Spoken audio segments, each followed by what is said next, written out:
tendría fuertes enemigos. Estados Unidos comenzó a pensar en impedir que Allende asumiera. El plan fue nombrado Fubelt y podría incluir un golpe de Estado. Las corporaciones americanas que controlaban las telecomunicaciones y el cobre tampoco simpatizaban con la idea de la unidad popular en la moneda. Se suman sectores acomodados chilenos y la extrema derecha nacionalista. La democracia cristiana de Eduardo Frei no accedió a las presiones para bloquear en el Pleno del Congreso la ratificación del triunfo de Allende. Ahora había que pensar en un golpe. El comandante en jefe del ejército, general René Schneider, un veterano militar de sólidas convicciones democráticas, era un obstáculo para las intenciones norteamericanas. El 22 de octubre de 1970, 2 días antes del Pleno del Congreso, el general es asesinado a balazos. Lo reemplaza el también constitucionalista general Prats. 13 días después, Allende asume la presidencia. Las cosas tampoco eran sencillas en la interna. El MIR proclamaba la insurrección armada contra el Estado burgués. Parte de su propio partido dudaba de la posibilidad de llevar adelante un gobierno socialista en un régimen liberal burgués. Allende comienza a implementar su plan de gobierno y las resistencias se acentúan. Estados Unidos bloquea las exportaciones de repuestos y de maquinarias.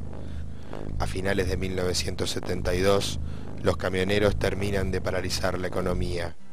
Hay protestas de la clase media. Tras el golpe fallido de junio del 73, el general Prats renuncia a la comandancia del ejército. Allende lo reemplaza por Pinochet.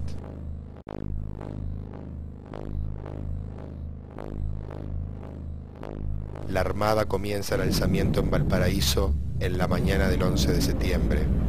Los tanques avanzan sobre la Moneda. Ante estos hechos, solo me cabe decirle a los trabajadores, yo no voy a renunciar. Colocado en un tránsito histórico, pagaré con mi vida la lealtad del pueblo. Allende está en la moneda. Entonces hay que estar listo para actuar sobre él. No vale matar la perra que acaba en la moneda.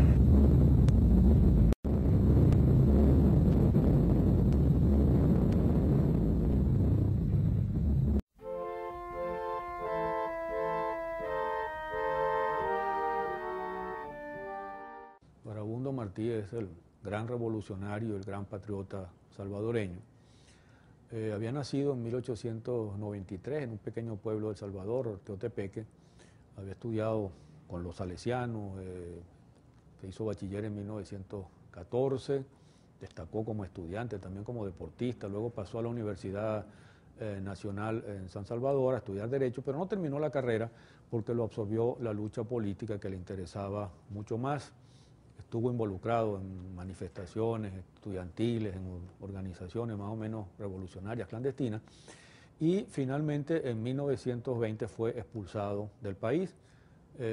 Vivió varios años en Guatemala, estuvo en Guatemala, y allí también participó en las luchas políticas en Guatemala y fue de los fundadores del Partido Comunista Centroamericano en 1925.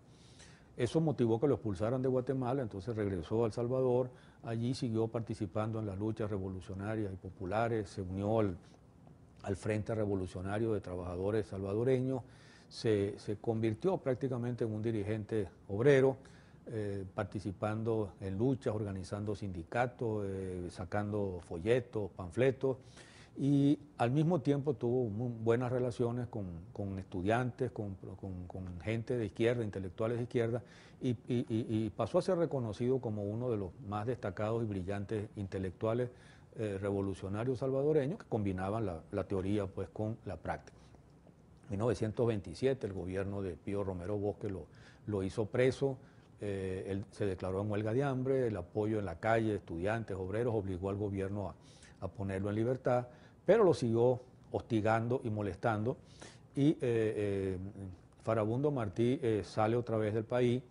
En 1928 aparece en Nueva York y allí entra en contacto con una serie de organizaciones centroamericanas revolucionarias y entre otras cosas pasa a vincularse al Socorro Rojo Internacional. El Socorro Rojo Internacional no era exactamente el Partido Comunista, era una organización amplia de solidaridad, pero estaba muy vinculada al Partido Comunista, y él va a ser uno de los líderes del Socorro Rojo más adelante en El Salvador, cuando este Socorro Rojo incluso participe en las luchas de los comienzos de los años 30. Después de esa experiencia, finalmente Farabundo Martí aparece luego en contacto con Sandino, con los revolucionarios nicaragüenses, con las luchas de Sandino, y se incorpora a las tropas pues, de Sandino, que están luchando contra la dictadura y contra las invasiones imperialistas. Él mantiene una buena relación con Sandino, llega a ser secretario prácticamente de Sandino, pero es cierto que hubo cierta conflictividad también entre ellos desde el punto de vista intelectual, ideológico, porque Martí es comunista, está formado como marxista, Sandino no lo era, Sandino era partidario pues, de una lucha de independencia, liberación nacional, pero no llegaba a definirse como comunista, y él escribió más adelante algo explicando que, que eso había ocurrido, pues que había habido esas diferencias, porque trataron luego de especular con ella, y que él mantenía un profundo respeto y una profunda admiración por Sandino, aun cuando Sandino no era comunista y él no había logrado convencerlo de que lo fuese. Después de que Sandino se ve obligado a abandonar Nicaragua, Farabundo Martí vuelve otra vez a El Salvador. Y esto ocurre ya en el contexto de 1930, plena crisis capitalista mundial. Esa crisis capitalista mundial ha afectado fundamentalmente a los Estados Unidos, pero justamente por ello afecta de manera terrible a todos estos países centroamericanos que dependen de vender sus materias primas, agrícolas o mineras, a los Estados Unidos.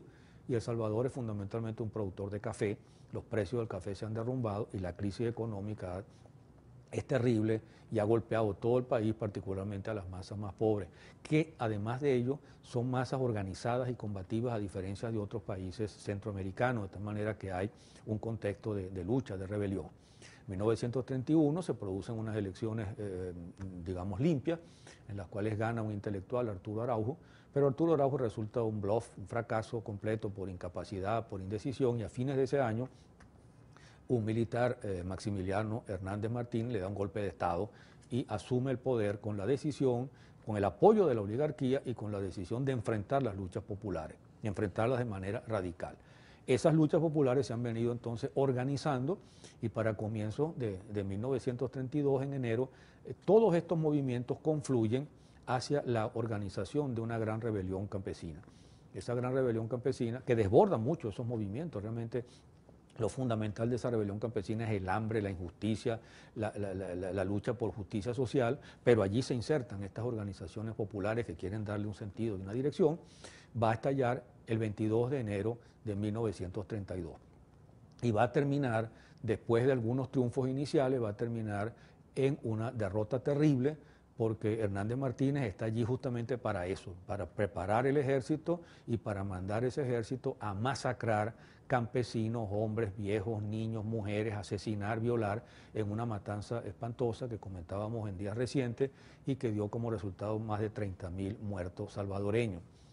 Pero Martí no tiene participación directa, salvo la organización en la revuelta, en la rebelión, porque el 19 de enero, es decir, 3 días antes de que empezara, había sido delatado y capturado en El Salvador. De modo que una vez fracasada la rebelión, Martí es sometido entonces a un juicio con varios de sus camaradas, condenado a muerte y fusilado con varios de sus compañeros el 1 de febrero de 1932.